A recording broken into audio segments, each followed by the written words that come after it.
एक खत पति देव के नाम। एक नारी की वेदना जो मैं शब्दों के माध्यम से आप सभी के समक्ष रख रही हूँ। समझ नहीं आ रहा आपको पति देव कहूँ या नहीं, क्योंकि देव जैसा कुछ मिला नहीं आप में। जब आपसे विवाह के बंधन में बंध के आई थी तो नहीं सोचा था कि कभी ऐसा कोई खत लिखूंगी। अब तक जो भी लिखा था अपने प्यार की चाशनी में डूबा लिखा था, पर आपने मेरे प्यार की कभी कोई कदर नहीं की, या यूं कह लीजिए कि आपको एहसास ही नहीं हुआ कि इस प्यार की भी एक कीमत है। आप जानते हैं खून के रिश्ते हमें अपने आप बंधन में बांध देते हैं, पर ये शादी के बाद मिले रिश्ते हम कमाते हैं। हैरान हो गए ना आप? कमाते हैं कैसे? जी जनाब, सिर्फ पैसे ही नहीं कमाए जाते।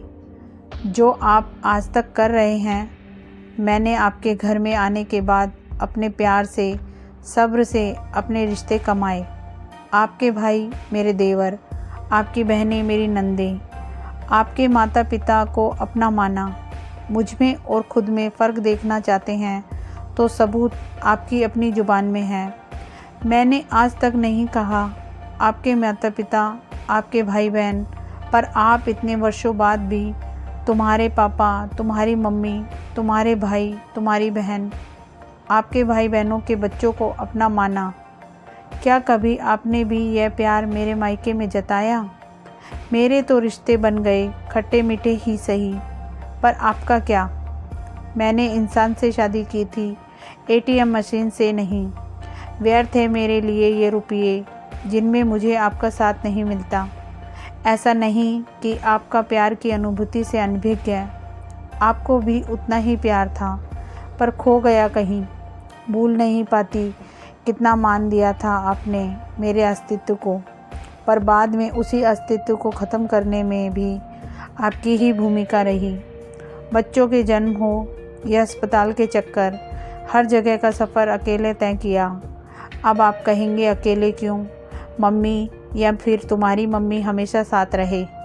सच है आपकी बात, पर जीवन में मिला हर रिश्ता धूमिल पड़ जाता है शादी के बाद।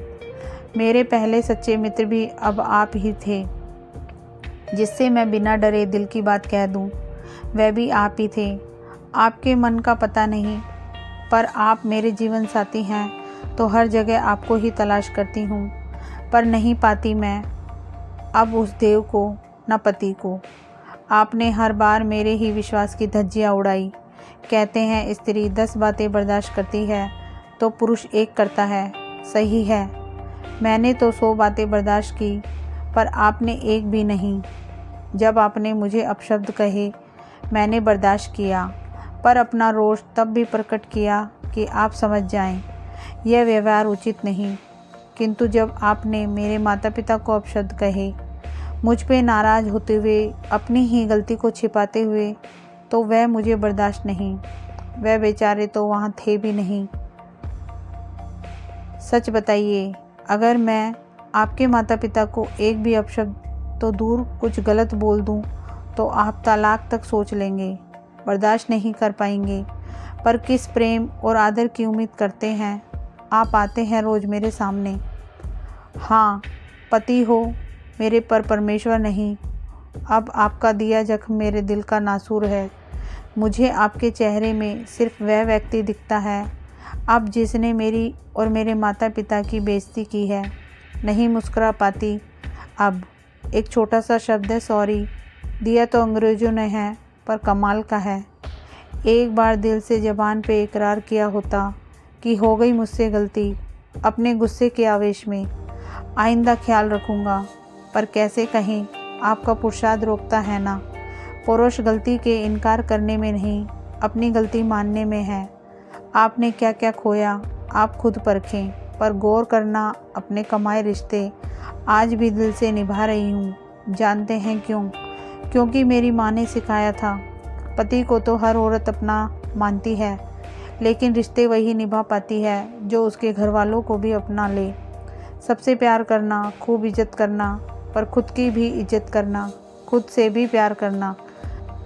बस इसलिए अब और एक अपशब्द बर्दाश्त नहीं मुझे। आपको कोई अधिकार नहीं कि आप मेरी या मेरे परिवार का अपमान करें। यही कारण है अब अपने मन को आहत नहीं करूँगी, क्योंकि दिल आपको दिया था जो आप संभाल ना सके। सिर्फ पति हो, पति परमेश्वर नहीं। धन्यवाद।